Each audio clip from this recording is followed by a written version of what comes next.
kita balik sebentar ke sistem kapitalis liberalisme yang tadi disebut oleh Buya Anwar Abbas, inilah yang kita dengung-dengungkan bahwa siapapun nanti tahun 2024 yang saat ini dietalasekan ada mungkin 10 calon gitu ya.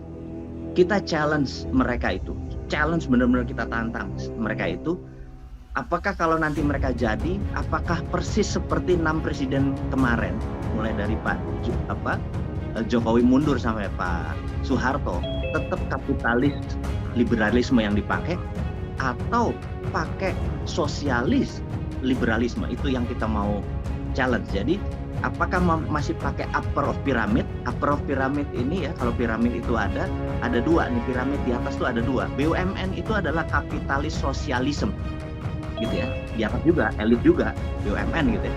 Kemudian kaum oligarki adalah kapitalis liberalisme. Jadi itu di kiri ada sosialis kapitalisme yang BUMN, di kanan ada oligarki.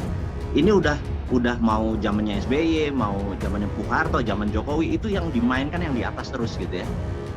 Pertanyaannya adalah kita challenge nih teman-teman yang di etalase politik 2024 yang saat ini menari, yang lagi nyari panggung gitu ya.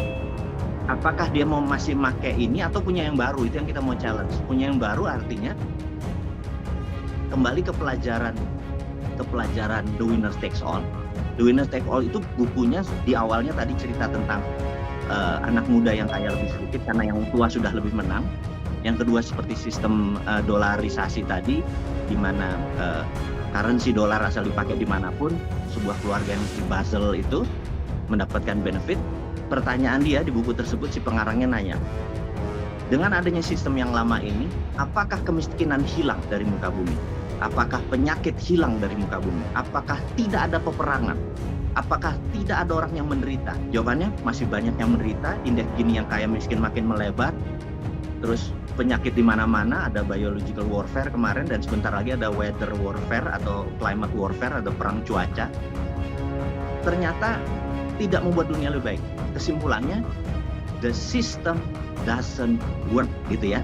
Untuk mensejahterakan dunia, old system itu doesn't work. Yang namanya kapitalis liberalisme itu doesn't work sebenarnya. Nah, di Indonesia kita itu lagi mencari sila kelima, yaitu menurut saya pribadi sih, sila kelima itu hilang, adalah keadilan sosial bagi seluruh rakyat Indonesia. Jadi keadilan sosial itu hilang karena oligarki, karena BUMN. Bisa dibayangin kalau kita UKM mau buat ginkgo biloba untuk dicampur jahe gitu ya, ternyata import dari Koreanya harus perusahaan BUMN. Ya kapan UKM-nya menang? Karena proteksi BUMN ini. BUMN itu nggak kerja orangnya gitu ya, cuman memperkaya direksi BUMN, negara nggak kaya. Contohnya ada 800 BUMN di Indonesia, valuasinya sekitar 5.000 triliun, omsetnya cuma 2.000 triliun, padahal harusnya 1:1. Di mana-mana kalau asetnya 5.000 triliun, ya omsetnya 5.000 triliun. Dan BUMN Indonesia ini dibandingkan dengan GE, dibandingkan dengan Alibaba, dibandingkan dengan Alphabet, Google, nggak ada 1/10-nya. Dan jabatannya kementerian lagi.